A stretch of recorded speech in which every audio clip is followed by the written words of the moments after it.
Hi there, it's Mike from Active Training World here, and this is the briefing video for the Derbyshire Duathlon on the 17th of October. First off, can we just say how proud Active Training World are to be coming up to Carsington to be basically bringing this race back to life. It's been a few years since it was run, but the history behind this race is superb. It is one of the iconic duathlons on the British racing calendar. And it's in the past, it's seen winners of the likes of legends of the sport like Benny van Steelant from Belgium, came over and won it in 2003. And it's also seen names like Will Clark, Tim Don, and on the female side, Kat Morrison has won this race in the past. So it really is one of the classic duathlons, and we're really pleased to be relaunching it. In the past, it's been called things like the Ashbourne Duathlon and also the Carsington Duathlon, but we've rebranded it as the Derbyshire Duathlon, and we hope that it's going to grow again to become one of the classics of the British duathlon calendar. Anyway, back to details about the race then. What do you need to know?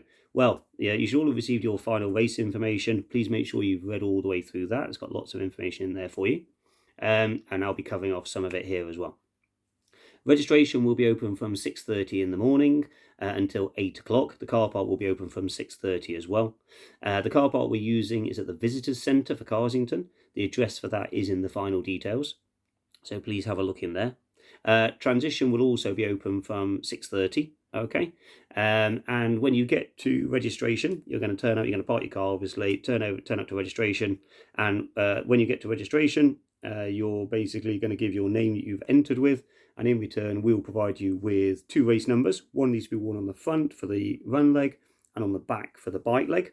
If you're wearing a number belt, that's absolutely fine. You can spin it round. If you've got no idea what I'm talking about when I say a number belt, don't worry about it. Just pin it to the front and to the back, one to the front and one to the back. You're also going to be given 2 stickers. One of those goes on your bike helmet and the other one goes on your bike, normally on the top tube of the bike. And that's so we can identify your bike and helmet and make sure that the right person's taking home the right equipment at the end of the day. And the other thing you're going to get given is a timing chip with your number on, and also an ankle strap for you to wear your timing chip on. That ankle strap goes on your left ankle. The reason it's on your left ankle is because if it's on the right hand side, then it will get caught up in your chain and your gears on the right hand side. So please, we recommend you wear it on the left hand side. That's also the side where we predominantly will be putting the antenna to pick up the timing chips as you run around the various parts of the course. Okay, so when you've picked up all that, you've got all your bike ready now, you've got everything ready for your transition, to go and put your bike into transition. As you enter into transition, we ask you wear your helmet and that you do your chin strap up. Then we will ask you to we'll do a visual check just to make sure that your helmet is safe on your head. The strap isn't too baggy. As a general guide, 2 fingers should be able to be fitted between the strap and your chin, no more than that. And also we'll ask you possibly to check your bike as you go into transition, check your brakes, etc., just to make sure you have a safe, roadworthy bike. You'll go into transition, you'll go to your numbered transition area. There'll be numbers on the racking that correspond to your race number. And there you're going to hang your bike up by the saddle so that the handlebars are pointing towards you, and you'll leave your helmet and anything else you want to leave in transition for the second run and for the bike leg. Okay. Then you're going to leave all that stuff behind. Please can we ask that you don't bring big bags and boxes into transition. If you have any of those, then you must take them. Don't leave them around your transition area, your racking area.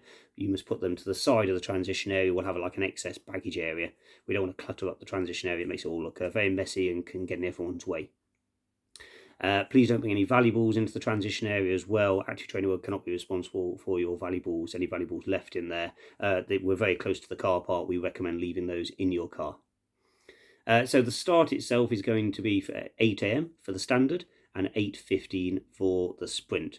Please make sure you turn up to the right wave. If you're doing the sprint and you set off with the standard guys, you're going to be in for a bit of a shock because you're going to end up doing a 12-kilometre first run rather than the 3.8-kilometre run that you thought you were going to do. So please make sure you turn up to the right wave start. If you are doing the standard, just be aware that there is a trail run that is taking place on the same day at the same time. They're going to be starting with you on the 8 AM start, and they are doing one simple lap, the first run basically that you guys are doing.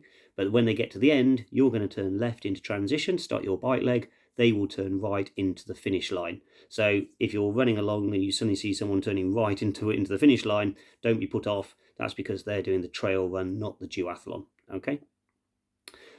So you've gone away from the start area now. Sorry, you've gone away from your registration and your transition, and you've now gone to warm up, and then you're going to make your way over to the start for an 8 a.m. start if you're doing the standard. Let's talk you through the course then for the standard. So first of all, you're going to do one full lap of Carsington Reservoir. It's just over 12 kilometres. It's fairly undulating around the back of the reservoir in particular. But then the good news is it finishes across the dam wall, which is pan flat. So the last couple of kilometres are nice and flat for you. The underfoot conditions, they are it's basically a hard stone chipping, sort of like gravel type surface, which shouldn't be too muddy. But yeah, if you've got like a trail shoe or something like that, that might be recommended. But if you've got good trainers with adequate grip, then that should be also okay for racing in. So you're going to do one full lap of the reservoir, head into transition. When you get into transition, one of the rules of duathlon is that you're not allowed to touch your bike until you put your helmet on. So make sure you put your helmet on and do it up first before you touch your bike. Then you're going to head out onto your bike course. You're not allowed to mount your bike until after you cross the mount line. Yet again, recommend that you have a good look at where all the entrances and exits from transition are when you're doing your initial racking, and also where the mount and dismount line is. It's the same line for the mount and dismount, obviously, just in different directions. So you mustn't mount until after you cross that mount line. You're then going to head off and do your, for the standard distance, you're going to do 2 laps round the bike course. Okay, totals 48 kilometres in total, so 24 kilometres a lap. And it does have a significant descent after about a third of the way round it. So just be careful on that. And then also, as you get into Wirksworth, there is a left turn, and you have got a significant climb up Hopton Lane. I think it's about 9% and for a kilometre. Average is 9% for a kilometre. So make sure you've got the right sort of gearing on your bike for tackling that climb.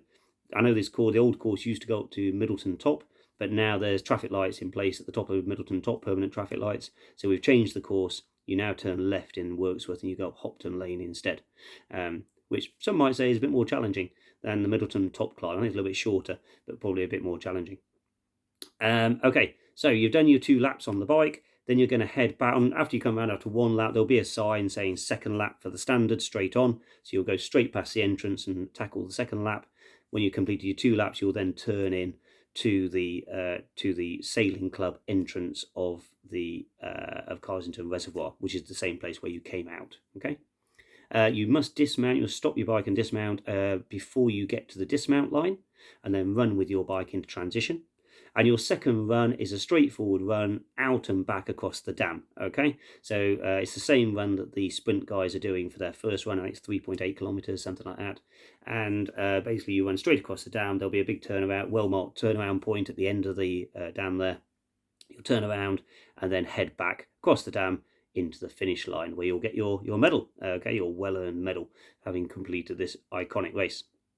Okay, so sprint distance, very similar in terms of all the rules around transition, etc. The difference for you is that you're starting at 8:15. Okay, so you start 15 minutes after the first race has started, and you are heading straight out across the dam. So you're going to be heading out in the opposite direction to the way the standard goes. So you're going to head out across the dam, round the turn point and back, all right, into transition. We do ask that you are going to run for your first run. We ask that you are going to run on the right-hand side. So for all the runs across the dam and back, we ask that you run on the right-hand side. So we're going to have signs up saying, please keep to the right. So that's just to make sure that people don't collide with each other as they are coming round that turn point and coming back across the dam. So just keep to the right-hand side, and then nobody will get in each other's way. Yeah, so you're going to head out round that turn point and back again into transition. All the same rules apply about helmets, etc. and mounting. And then onto the bike, exactly the same bike course. You still get the pleasures of Hopton Lane to tackle, but you only have to do it once. That's the great news. So it's only 24 kilometres, and then you're back into transition. So after you come round after 1 lap, take that left turn back into the sailing club entrance, off your bike, rack it, and then you're going to do the same run for your second run as you did for the first run, and you finish obviously back at the finish line. So it's basically what you've done in the first run, but in reverse. Okay, so what else possibly do you need to know? There is going to be a prize giving on the day. So there is going to be trophies available, or trophies awarded to the male and female winner of both the sprint and the standard. We'll get those completed, those prize givings completed soon after they're finished. I know people don't like to hang around too much, so we won't wait until everyone's finished. We'll get those done as we go. Other than that, there's really a lot to say. There is a charge for using the car park. The details for that are in the final information. So please make sure you bring some cash for the car park machines. Obviously, it doesn't go to us. That goes to Anglian Water, who own the land. We are, like I said, one thing I can reiterate again is that we are really looking forward to this race. We're feeling so proud to be sort of bringing this race back to the duathlon community. And if you've got any questions, please do put them, or do email us to the events@activetrainingworld inbox. Also, just to let you know, we do require some marshals for this race. If any of you are bringing friends and family along, we do pay all of our marshals an hourly rate. So please do have a look on the final information. They can email us at racemaker@activetrainingworld.co.uk. And if they're coming along to support you, then they could earn some money along the way. Maybe earn enough to take you out for lunch after and celebrate. So yeah, get them, please contact us. We are looking for some additional marshals to help us on the day. Okay, guys, that's it. As you can tell, my voice is just about to go. So we're just going to wind that up. And basically, we cannot wait to see you on Sunday, the 17th of October. Okay, take care and happy training. Bye.